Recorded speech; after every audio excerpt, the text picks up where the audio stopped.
Jujur nggak enak soalnya Mbak, karena Mbak Fuji yang ngajak kan, jadi berapa kali Mbak Fuji itu misalnya saya ajak. The New Star. Information and entertainment. Setelah kelar rapat dari pagi sama siang tadi, saya diajak untuk live TikTok. Jadi udah lama nggak live TikTok kan.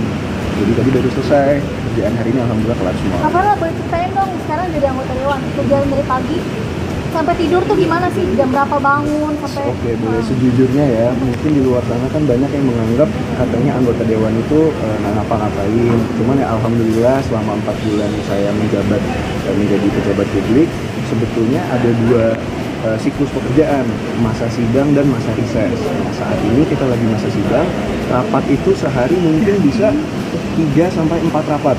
Dan itu hanya rapat komisi. Jadi di komisi kan saya komisi 10 membidangi pendidikan, kebudayaan, BRIN, DPS. Di luar dari itu saya juga anggota BKSAP, Badan Kerjasama Antar Parlemen. Jadi banyak menerima tamu-tamu dari negara lain. Seperti kemarin misalnya ada Prime Minister dari Singapura hadir, ataupun juga ada anggota DPR, ada Duchess, ada anggota bisa dibilang royalty mungkin ya dari UK yang hadir. Kita jadi juga ada kunjungan diplomasi. Jadi banyak rapat-rapat sekarang ini. Berarti bangun tidur jam berapa Kak? Bangun tidur jam berapa? Bangun tidur kebetulan karena rumah di Sentul, jadi ke kantor itu butuh waktu sekitar 1 jam 45 menit setiap hari. Saya itu bangun jam 7, sarapan di mobil, nyampe kantor jam 9 kurang. Rapat itu biasa dimulai jam 9. Kalau ada rapat paripurna, itu setiap hari Selasa dan Kamis itu biasa bisa dari jam 8 bahkan. Setelah itu biasanya selesai rapat, ada waktu istirahat 30 menit, ada rapat fraksi. Jadi internal partai itu suka ada rapat kan. Setelah rapat fraksi, habis makan siang ada rapat komisi lagi biasanya. Setelah ada rapat komisi, kalau misalnya BKSAP ada jadwal, rapat BKSAP. Tidur jam berapa tuh biasanya? Biasanya nih kelar ngantor itu kan saya kurang lebih jam 5 jam 6. Nah, dari jam itu saya menyempatkan untuk olahraga.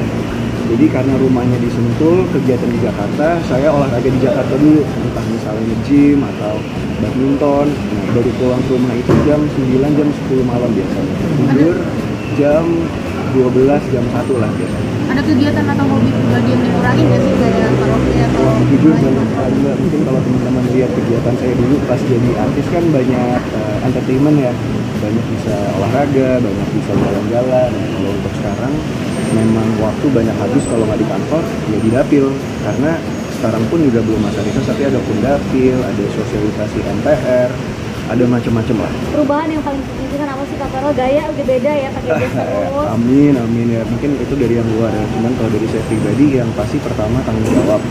Kalau dulu kita syuting kadang-kadang ada yang kita nggak mood kan, biasa kalau mau syuting kurang mood nih. Nah kalau sekarang udah nggak bisa, karena kepentingan kita itu bukan kepentingan pribadi kan. Jadi ada 2,8 juta itu hanya di Bekasi doang ya, 280 juta penduduk Indonesia lah yang bergantungan dengan pekerjaan kita di sini. Gitu sih. Ini di mana mungkin live TikTok baru. Udah lama banget nggak live TikTok sebetulnya kan, karena sosmed pun sekarang kan juga tentang pekerjaan. Cuman karena hari ini kelar rapat dari tadi siang dan kebetulan diajak sama Mbak Fuji untuk bantuin dong Kak live TikTok. Saya kebetulan bisa ya, jadi ikut serta membantu lah. Ini jadi sering konten juga bareng atau sering collab bareng gitu, kerja sama bareng sama Fuji sendiri gimana sih Kak? Alhamdulillah memang secara tidak sengaja ya, semenjak kita bikin konten di DPR itu kemarin banyak banget pekerjaan-pekerjaan yang bareng gitu. Cuman kalau kemarin di Malaysia itu memang betul-betul kebetulan.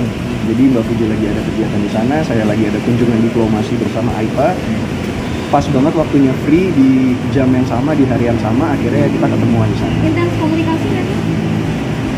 Intens mungkin saya saat ini kan juga nggak terlalu sering chattingan sama siapa-siapa di luar konteks pekerjaan ya. Ya mungkin bisa dibilang lumayan intens kali dibandingin dengan yang lain-lain ya. Tapi alasan Mas Vero mau sendiri nih Ikut hari ini. Jujur nggak enak soalnya Mbak, karena Mbak Fuji yang ngajak kan. Jadi beberapa kali Mbak Fuji itu misalnya saya ajak collab atau ajak bikin konten bareng kan selalu bisa, selalu welcome. Jadi giliran gantian Mbak Fuji minta tolong ya saya usahakan lah untuk bisa. Terus kalau banyak yang jodoh-jodohin itu gimana sih kan setiap ada orang yang deket dengan dirimu tuh pasti kayak ayo dong. Iya, sepertinya emang entertainment begitu ya kan. Lagi sama siapa dijodoh-jodohin, cuman ya kalau saya pada prinsipnya yang baik-baik diaminin lah. Toh kan ini positif, kayak kemarin konten yang kemarin meskipun banyak pro dan kontra, tapi ternyata lebih banyak pro-nya gitu. Banyak anak-anak muda yang aware dengan parlemen Indonesia, banyak yang tahu di DPR itu ada apa saja, kerjanya ngapain aja. Jadi menurut saya lebih banyak manfaatnya daripada mudarat lah. Kalau Pak Haji Faisal juga satu. Betul, iya. Itu juga secara kebetulan. Uti dikit dong Uti. Uti Ini Mbak Puji. Uti dikit dong. Uti. Puji dikit dong Kak Puji. Pegangin dulu. Habis ini Iya ya, sini ya. luar biasa, anak muda yang luar biasa yang saya lihat ya.